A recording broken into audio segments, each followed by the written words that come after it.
시대를 맞이해서 말씀을 제목을 정했습니다. 어느 나라나 선민 의식을 갖고 있죠. 우리는 단일 민족이라는 선민 의식이 있죠. 그리고 단군 자손이라는 선민 의식이 있습니다. 이 선민 의식이 뭐냐? 어느 국가나 민족 중에서나 특정 집단에서 특별한 혜택을 받고 잘 사는 소수의 사람들이 갖고 있는 특권 의식입니다. 부자들에 대한 특권 의식, 또 배운 사람들에 대한 특권 의식, 또 민족에 대한 특권 의식, 이것이 바로 선민 의식인데요. 국가 중에서 특권 의식을 갖고 있는 나라 중에 하나가 칭기스칸, 몽골입니다. 몽골은요, 지금도 각 가정에 가면 칭기스칸 사진들이 각 가정마다 다 있답니다. 기본적으로 우리는 이런 나라의 후손이다, 이런 선민 의식 갖고 있죠. 근데 지금은 거지 같은 나라거든요. 제가 그 몽골 선교사님의 책을 너무 기가 막히고 코가 막혀서 책을 한 50권 더 주문했어요. 50권 더 주문했는데 정말 이런 나라가 아직도 있는가? 선교사님이 저하고 나이 같아요. 근데 지금도 매 맞고 살아요. 그 중국에서는 버스 타고 있으면 갑자기 누가 와서 그냥 머리를 주먹으로 막 때려. 그분이 한두 번 맞은 게 아니야. 근데 처음에 몽골 갔을 때 말도 안 통해. 왜 때린지도 몰라. 그래서 한참 때려서 한참 맞다가 보니까 누가 통역을 해주는데 중국 사람인 줄 알고 막 때렸다는 거야. 그럼 미안하다고 한국 사람이서 그러면 없었던 거로 하자. 그래서 그냥 가버리는 거야. 미안하다는 끝나는 거래. 그냥 지금도 갑자기 그냥 뒤통수 때리고 그랬는데 나이가 이제 70 가까워지려고 하는데 지금도 몽골에서 매 맞고 살아요. 선교사님 한두 번 맞은 게 아니래. 그렇게 중국 사람들에 대한 원한이 맺혔나 봐. 근데 그 선교사님이 또 어떻게 공교롭게 또 중국 사람 같이 생겼대. 그래서 중국 사람인 줄 알고 이렇게 매를 맞는데, 참 그런 나라도 있어요. 근데 지금 선민 의식이 강해. 칭기스칸 사진을 다 집집마다 걸어 있어. 북한은 선민 의식이 뭐죠? 우리는 어버이 수령 김일성을 섬기고 있다고. 북한은 그게 선민 의식이야. 그래서 집집마다 사진 꼭 있죠. 누구누구 사진? 김일성과 김정일 사진은 꼭 있어요. 불이 나도 그것은 꺼내와야 돼. 만약에 불에 그거 타버렸으면 그 집은 사형감이야. 그만큼 선민 의식이 삐딱한 사람들이 많은 거예요. 뿐만 아니라 로마나 바벨론, 페르시아 선민 의식이 강했잖아요. 그리고 또한 근대에 들어서는 독일, 일본, 러시아, 영국, 중국 선민 의식이 강해요. 중국은 중화 사상 강하고요.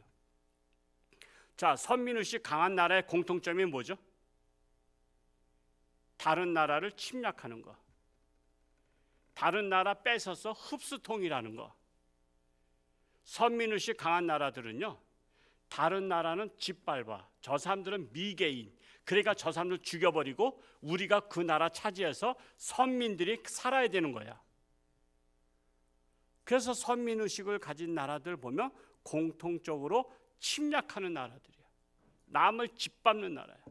영국이 선민의식이 얼마나 강한지 몰라요. 그래서 영국은 해가 지지 않는 나라. 그게 뭐죠? 다른 나라 다 침략한 거잖아요. 그래서 선민의식을 가진 나라들은 자국의 이미지를 위해서 역사를 왜곡시키고 미화시키고 있습니다. 우리나라를 식민지 삼고 세계를 제패하려고 하다가 실패했던 일본도 선민의식이 강하죠. 그래서 우리나라를 뭐라고 불렀어요? 조선나라 그랬어요? 조선징 그랬어요? 조선징. 그거는 아주 비하시키는 말이잖아요. 조선징. 우리 그리스도인은 뭐라고 불러요? 예수쟁이. 그거 다 비하시키는 말이에요. 일본은 우리나라를 비하시켰어요. 그런데 패했잖아요. 패하고 나니까는 후손들한테 역사의 진실을 가르쳐줘야 되는데 그거를 왜곡시킨 거야. 그리고 우리나라는 한때 세계를 제패했던 나라다. 우리는 이렇게 세계를 정복했던 나라다. 이렇게 가르치고 다른 나라 침략했던 것들은 안 가르쳐요. 우리나라 위안부를 끌어다가 그 군인들의 놀이개 삼았다는 거 안 가르쳐요. 원폭 피해에 우리 조선족이 엄청 많이 죽었어요. 히로시마에서 엄청 많이 죽었어요. 그거 안 가르쳐요. 우리나라 젊은이들이 일본군으로다가 우영군으로 끌려가서 엄청 많이 죽었어요. 그거 안 가르쳐요. 이게 바로 역사 왜곡이에요. 역사 왜곡. 자, 이에 대해서 우리나라가 강력히 항의하죠. 역사를 왜곡시키지 마라. 근데도 일본은 끔찍도 안 하고 마이동풍이에요. 그런데 문제는 역사를 왜곡하는 나라를 싫어하는 우리나라도 역사를 왜곡하고 있는 거예요. 그러니까 내가 왜곡하는 건 괜찮은데, 우리나라에 왜곡하는 건 괜찮은데 너희 나라만큼은 왜곡하지 마라. 이게 바로 뭐죠? 뭐라 그래요? 내로남불. 내가 하는 것은 로맨스고 너희가 하는 것은 불륜이다. 우리가 역사 왜곡하는 것은 괜찮지만 너희는 역사 왜곡하지 마라. 이게 바로 우리나라 심성이에요. 여러분, 역사는요, 자랑스럽든 수치스럽든 진실만을 기록해야 진정한 역사가 되는 거예요. 아무리 잘못된 역사일지라도 진실만을 기록해야 후세들이 그거를 반면교사 삼을 수 있어요. 올바른 역사를 가르쳐야 반면교사 삼을 수 있지. 삐뚤어진 역사를 가르치면 반면교사 삼을 수가 없어요. 여러분, 삐뚤어진 자를 가지고 모든 것들을 재면 모든 게 다 삐뚤어지는 거 아시죠? 다 안 맞아요. 삐뚤어진 자 가지고 다 쟀어. 나중에 정품 자가 와서 하니까 다 틀려. 그래서 삐뚤어진 역사를 가르치면 계속 삐뚤어진 역사관을 가질 수밖에 없는 후손들이 나올 수밖에 없는 거예요. 우리는 진실된 역사의 모델을 어디서 찾아야 할까요? 오로지 성경에서 찾아야 합니다. 지금 대림절 기간이잖아요. 대림절 기간을 맞이해서 예수님의 오심에 대해서 있는 그대로 기록한 것이 바로 오늘의 말씀, 예수님의 족보입니다. 예수님의 족보는 하나님의 아들 예수 그리스도의 탄생 역사입니다. 이 예수님의 역사는 자랑스러운 조상님들만 기록된 것이 아니라 차마 기록하기조차 꺼려하는 역사를 민낯 그대로 기록한 거예요. 오늘 말씀은 여러분의 집안 중에 여러분의 아버지가 내지는 할아버지가 아니면 증조 할아버지가 첩을 둬서 저희가 태어났습니다. 이거 말할 수 있어요, 없어요? 여러분, 결코 자랑스럽지 않으니까 말을 안 할 수 있어요. 저는 제 자식한테 똑바로 역사 교육 시켰어요. 우리 집안이 어떻게 되냐? 그래서 이성계 할아버지의 자손인데 세종대왕 할아버지에서 갈렸다. 세종대왕 할아버지께서 8분인가 이렇게 첩까지 드셨어요. 그 중에 첫 번째 부인은 왕비잖아요. 왕비에서 태어난 아들이 대군이라래, 대군. 그리고 후궁에서 태어난 자식을 그냥 군이라래. 그래서 저는 밀성군의 자손입니다. 밀성군은 어떤 할아버지냐면 세종대왕의 세 번째 부인에게서 태어난 자손이에요. 그 자식한테 그랬어요. 우리는 세종대왕 할아버지가 이렇게 우리 할머니를 이뻐해서 또 후궁으로 취했어. 그래서 거기에서 태어난 자손이야. 그냥 밀성대군이야, 밀성군이야. 이렇게 가르쳤더니 어디서 그런 소개를 하는데 서로 돌아가면서 이게 이제 이여진입니다. 저는 세종대왕 할아버지 셋째 부인의 자손입니다. 이렇게 말을 했대. 그래서 제가 나중에 와서 그 얘기를 했다 그래서 가만히 생각해 보니까 여러분, 다른 사람들 앞에서 그 말 하기 쉬워요, 어려워요? 여러분, 쉬운 게 아니에요, 솔직히. 내가 정통이란 것은 말하기 쉬워도 세 번째 부인의 자손에게서 태어났다고 말하는 것은 결코 우리나라의 정서상 쉬운 게 아니에요. 여러분 마찬가지죠. 우리 아버지가 세 번째 부인에게서 난 태어난 자손입니다. 여러분 밖에 나와서 그거 말하기 쉬워요? 그건 집안의 치부라고 생각해서 말하기 어려운 거예요. 그러나 사실은 사실이거든요. 그러니까 저는 제 딸이 자랑스러워요. 있는 그대로 세 번째 부인의 자식이라고 태어났다고, 자손이라고 말했을 때는 오로지 제 자식도 진실만을 말할 수 있는 애구나, 진실을 감추지 않냐고 말할 수 있는 애구나. 저는 그래서 제 딸이 자랑스러운 거예요. 지금 예수님의 족보가 그래요. 다른 나라 왕의 족보 같으면요 미화시켜서 기록했을 거예요. 여러분 예를 들어서 북한 김일성의 가문, 김일성이는 몇 번째 부인의 아들 자손이라고 말할 수 있어요? 지금 김정은이 같은 경우도 원래 본부인이 아니잖아요.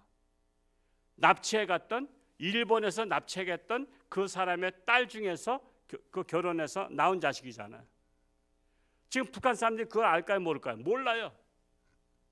오로지 정통 김일성의 후손이라는 것만 가르치지 어머니는 일본에서 온 예술단원 중에 하나라고 이걸 말할 수 없어요. 그래서 왕이나 어떤 나라나 지도자들은 자기의 가문을 비록 좋지 않은 것들은 다 감추고 미화시키는 것이 본능이에요.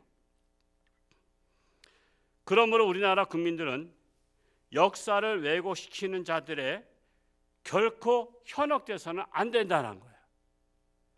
예수님의 족보 역사는 오직 진실만을 기록한 성경책이라고, 성경 역사라고 말할 수 있어요. 마태복음 1장 1절 16절까지의 족보 중에는 사실 드러내기가 민망한 그 사건들이 있습니다. 그러나 하나님의 말씀은 진리이시고 거짓이 없으시기 때문에 사실 그대로 기록한 것입니다. 세상 왕의 족보 같으면 분명히 왜곡해서 위대한 조상들로 만들 수도 있겠지만 하나님의 말씀은 사실 그대로, 있는 그대로 서술했습니다.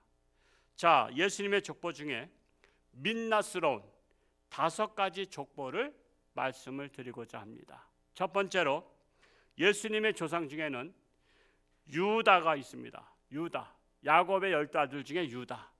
그 유다가 며느리와 관계에서 낳은 것이 베레스와 세라입니다. 거기에서 베레스가 예수님의 조상이 돼요.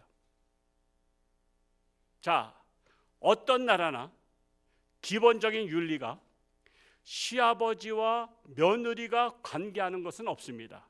그렇죠? 그거는 완전히 페르나 에는 없어요. 시아버지와 며느리가 관계를 해서 낳은 자식이 예수님의 조상이라고 지금 기록한 거예요. 우리 같으면 기록 안 하죠. 여러분의 집안에 그런 기록 안 할 거예요. 왕이라도 기록 안 할 거예요. 근데 성경은 진실만을 기록하는 거예요. 거짓을 기록하면 안 되는 거예요. 그러면 그것은 성경이 아니에요. 하나님의 말씀이 아니에요. 그래서 있는 그대로 기록한 거예요. 우리 마태복음 1장 3절을 한번 첫 절만 읽어볼까요? 시작. 유다는 다말에게서 베레스와 세라를 낳고 그랬어요. 다말에게서, 유다는 다말에게서. 여기서 부적절한 여자와 관계했을 때는 누구에게서, 그리고 정통적일 때는 누구는 누구를 낳고 누구는 누구를 낳고 그래요. 성경을 읽어보는 관점이 이걸 있어야 돼요. 누구는 누구를 낳고 누구는 누구를 낳고 이건 정상적으로 낳았다는 거야.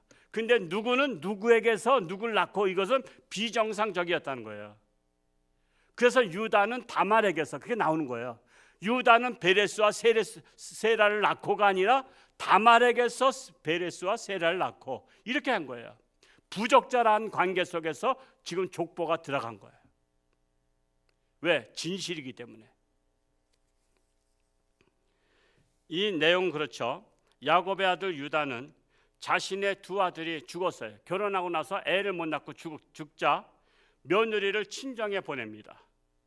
며느리를 친정에 보냈는데, 그런데 시아버지인 유다가 며느리의 친정 동네까지 양떼들을 이끌고 갑니다. 그게 뭐냐면 일부러 간 게 아니라 이 목자였거든요, 유다가.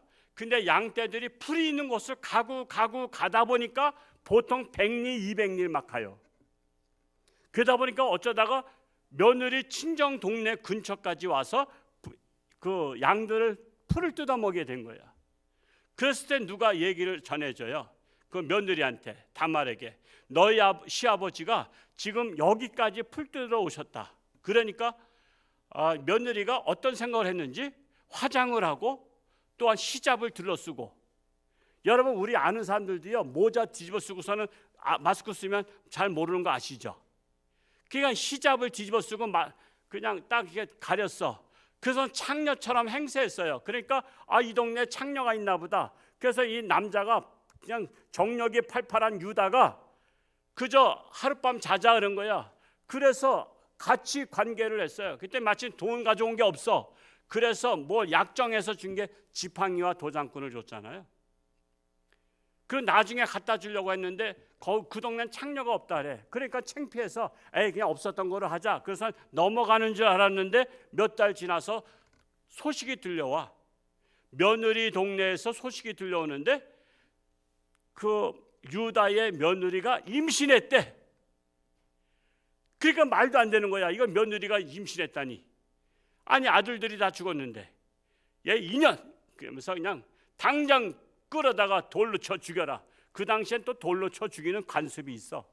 그래서 며느리를 끌어다가 너 친정에 보냈더니 너 부정하게 너 임신했어? 그러면서 돌로 쳐 죽이라. 그냥 사람들한테. 그러니까 잠깐 할 말이 있어요. 뭐야? 그랬더니 이 지팡이와 도장꾼 누구의 것이죠? 딱 보니까 자기가 관계할 때, 불륜 저지를 때 줬던 거야. 내가 나중에 돈을 보낸다 했을 때 그거 나 이 사람 때문에 임신했습니다. 그러니까 이게 바로 뭐야? 자기가 불륜 저지른 거야. 자기가 며느리와 관계를 해서 지금 애가 잉태한 거야.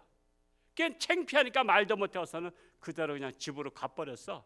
그래서 거기에서 애가 난 게 쌍둥이가 났는데 베레스와 세라야. 근데 예수님의 족보 중에 베레스가 들어가 있는 거야.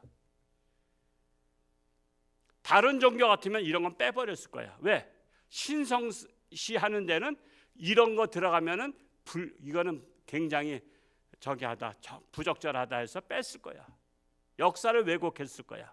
근데 하나님의 말씀은 진리이기 때문에 있는 모습 그대로 기록을 했던 거예요. 두 번째로 살몬이라는 청년 나와요. 라벡에서 보아스를 낳았다 나와요. 그러니까 제가 말씀드렸죠. 부적절한 관계는 누구에게서 그래요. 여러분, 마태복음 1장 5절 첫째 절만 읽어볼까요? 시작. 살몬은 라벡에서 보아스를 낳고, 이렇게 나와요. 살몬은 보아스를 낳고 이렇게 해도 되는데 부적절한 관계라는 거예요. 이게 무슨 말이냐면 이 살몬이라는 청년은 여리고성을 무너뜨리기 전에 정탐하러 간 정탐꾼 중에 하나입니다. 근데 기생 라합이 숨겨주죠.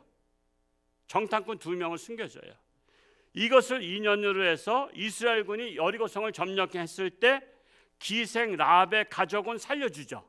빨간 깃발을 들고 매달아 놓게 해서 그 집은 치지 마라. 그래서 그 집을 살려주고, 그리고 나서 나중에 전쟁이 다 끝나고 라합과 눈이 맞아서 결혼해. 그러니까 예수님의 족보에 올릴 뿐만 아니라 다윗 왕의 조상이 되었어요. 근데 사실은 이게는 유대 성경적으로는 부적절한 거예요. 왜냐하면 기생과 결혼했고, 그 당시에 기생은 술집 여자야.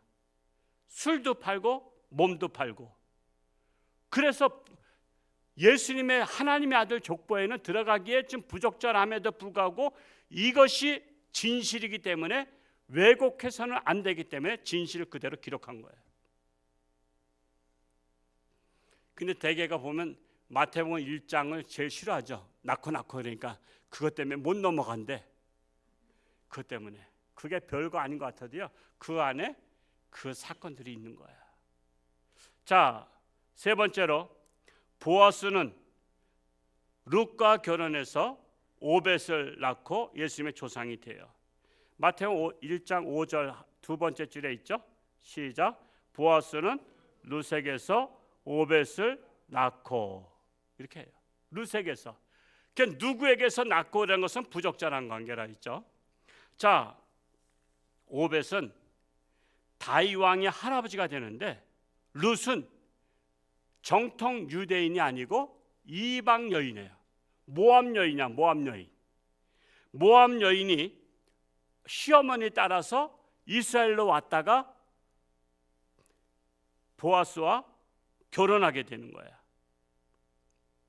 그래서 오늘날로 치자면 다문화 가정이야. 다문화 가정. 이방인과 결혼한 거야. 우리나라 베트남 여인과 결혼한 거, 캄보디아 여인과 결혼한 것과 같은 거예요.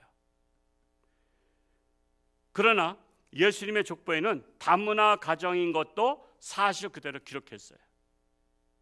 여러분, 우리나라도요, 지금 다문화 가정을 많이 이제 좀 인권으로 다 해서 많이 포용해서 그러지. 그 가수 중에 인순이 있잖아요. 저 양덕원에서 학교하고 있는 그분이 어렸을 때 얼마나 푸대접 받았다고 그러잖아요. 또 남자도 박일남인가 누군가도 있어. 얼마나 푸대접 받는지 몰라요. 그게 다문화 가정의 푸대접이야. 이스라엘 나라도 마찬가지예요. 정통 유대인과 결혼하지 않고 이방 여인과 결혼하면은 그걸 족보에서 빼버렸어. 근데 예수님의 족보에는 안 뺐어. 유대인들이 가장 무시하고 싫어하는 그 이방인 여인이라도 예수님의 족보에서 빼고 싶지만 성경에 기록하려면 오직 진실만을 기록해야 되기 때문에, 숨겨서는 안 되기 때문에 있는 그대로 역사에 기록한 거예요.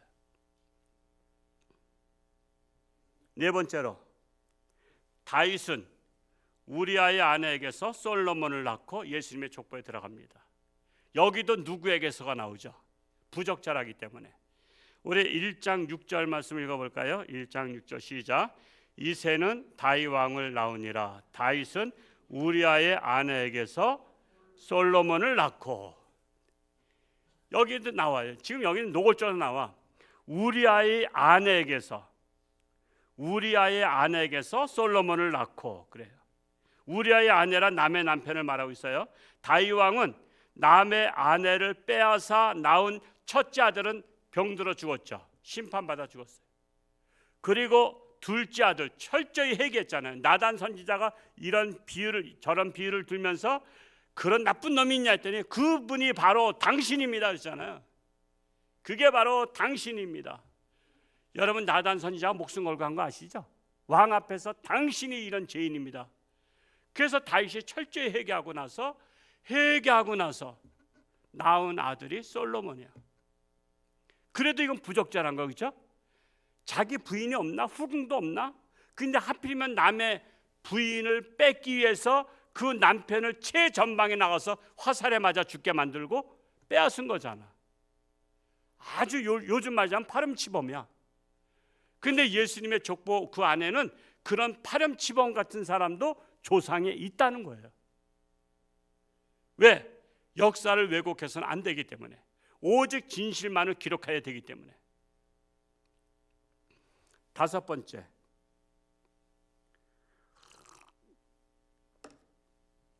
누구일 것 같아요? 자, 요셉과 정혼한 마리아를 통해서 예수님이 탄생합니다. 마태복음 1장 16절 말씀을 또 읽어볼까요? 16절 시작. 야곱은 마리아의 남편 요셉을 낳았으니 마리아에게서 그리스도라 칭하는 예수가 나시니라. 이게 부적절한 거야. 여러분, 부적절하다고 생각 안 하시죠? 우리는 크리스찬이기 때문에 부적절하다고 생각하지 않아요. 근데 세상 사람들이 왜 안 믿는지 아세요?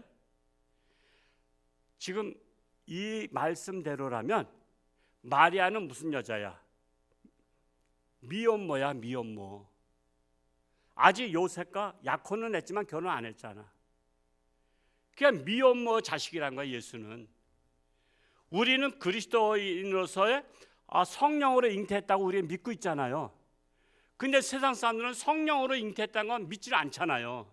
그러면 뭘 믿어야 돼? 그들은 이 글을 보면 미혼모의 자식이라는 것이 나오고 미혼모의 자식을 다른 말로 말하자면 사생아예요. 사생아. 애비 없는 자식이야. 애비 없는 자식.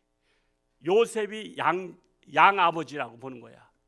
그러니까 그런 애비 없는 자식을 왜 메시아로 믿느냐? 그런 미혼모의 자식을 왜 메시아로 믿느냐?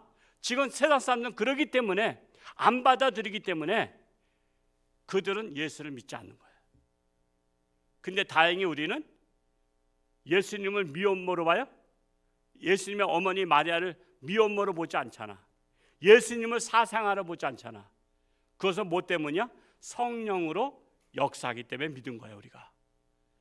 그러니까 세상 사람의 관점에서는 동정녀 마리아는 미혼모고 사생아를 낳은 거예요. 그러니까 족보에 들어갈 만한 자식이 아닌데도 여기에 들어가 있는 거예요. 왜 그렇죠? 이게 진실이기 때문에, 역사적 사실이기 때문에 진실이 들어가 있는 거예요. 이렇게 5가지, 5종류의 부적절한 관계 속에서 조상들이 들어가 있어요. 그래서 이렇게 예수님의 족보는 결코 위대하지도 않고 화려하지도 않습니다.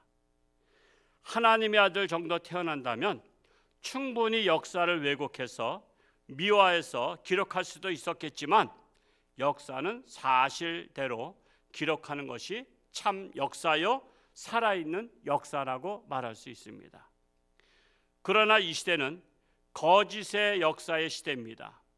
객관적인 역사관을 갖지 않고 주관적인 역사관을 가지고 다음 세대에게 세뇌 교육을 시키고 있습니다.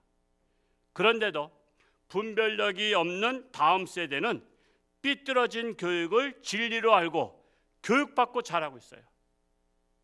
삐뚤어진 교육을 계속 받고 있는 거예요. 제가 아까 말씀드렸죠?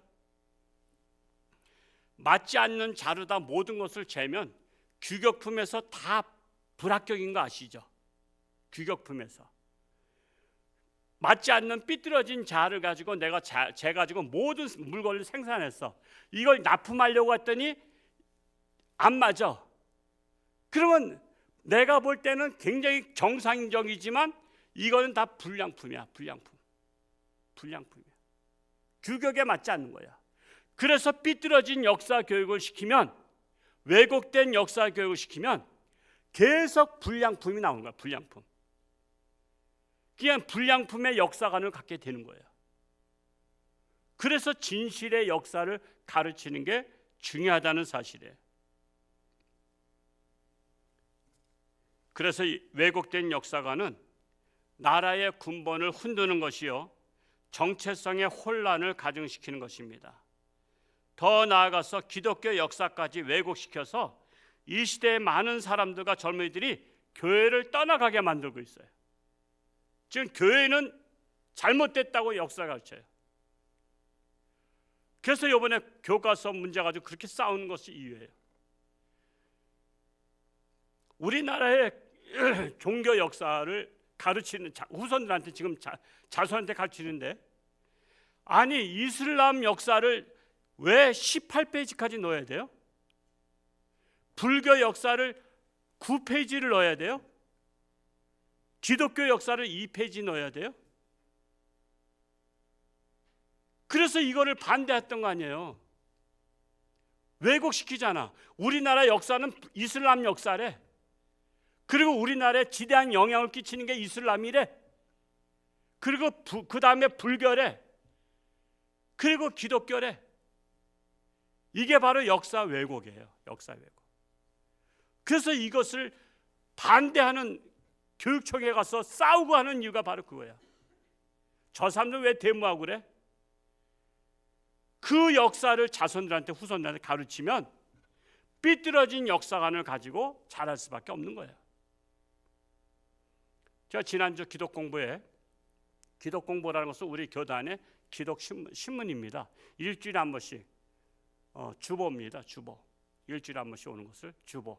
한 달에 한 번 오면 월보라 하잖아요. 매일 오는 것을 일보라 하고.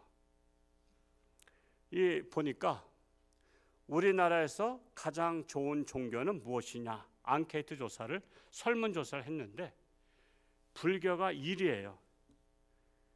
우리나라 불교가 가장 좋은 종교라고 1위가 설문지에서 나온 거예요. 국민들로부터 받은 거예요. 2위가 천주교야. 그리고 3위가 개신교야. 바로 교회야. 여러분 그렇게 생각하세요? 지금 우리나라에 지대한 필요한 종교가 불교예요? 천주교예요? 개신교가 지금 꼴찌예요. 왜 그랬죠? 역사를 왜곡시켰기 때문에. 교회는 코로나 원산지이고, 교회는 잘 싸우는 곳이고, 잘못된 곳이고, 교회는 골치 아픈 곳이다. 그래서 교회를 나가지 말라고 그렇게 가르쳤잖아요. 그래서 교회를 다 떠났잖아요. 청년들이. 지금 청년들이 어디에 떠났어요? 신천지를 다 떠났어. 이단으로 다 떠났어. 지금 여기 승희 형 앉아있지만 저 시기종이야. 천연기념물. 천연기념물이야. 아주 드물어. 거의 다 떠났어. 거의 다.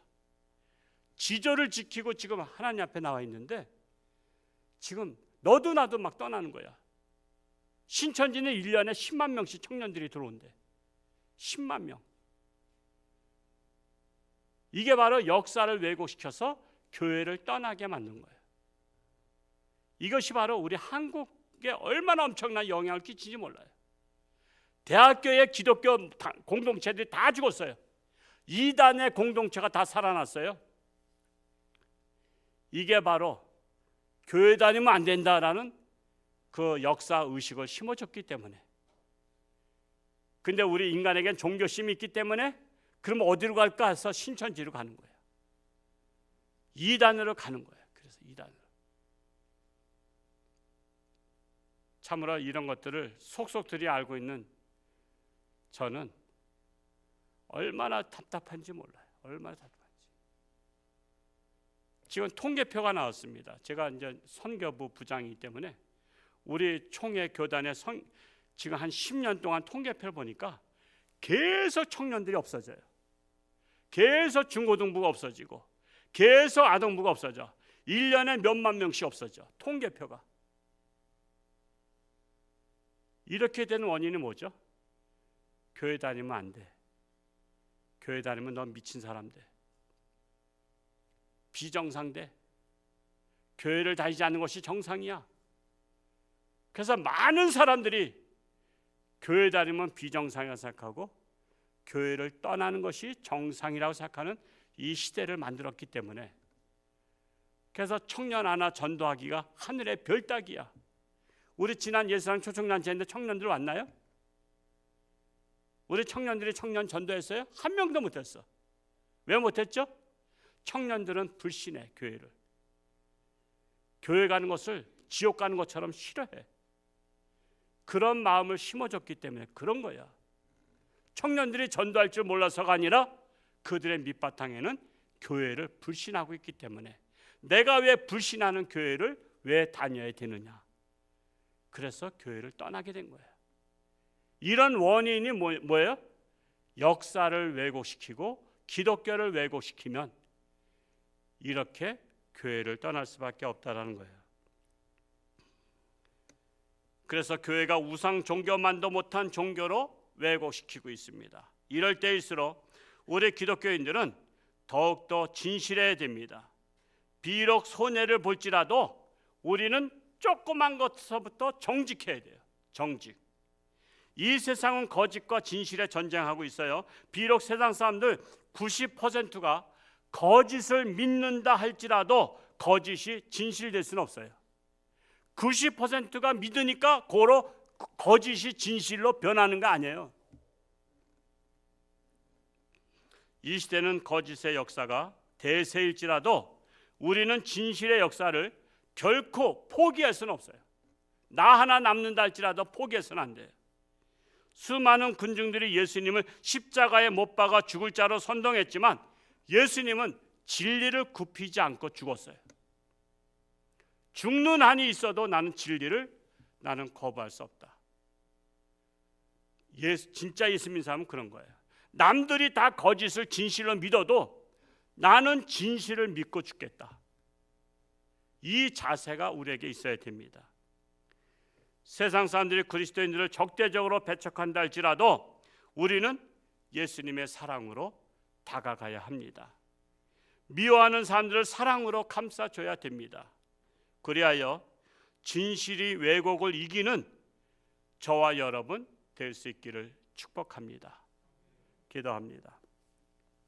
하나님 아버지, 예수님의 족보는 참으로 부적절한 것을 5가지씩이나 구체적으로 제시했습니다. 누구는 누구에게서 누구를 낳고 부적절한 관계에 있을 때마다 그렇게 사실대로 기록했습니다. 진리는 역사를 왜곡하는 것이 아닙니다.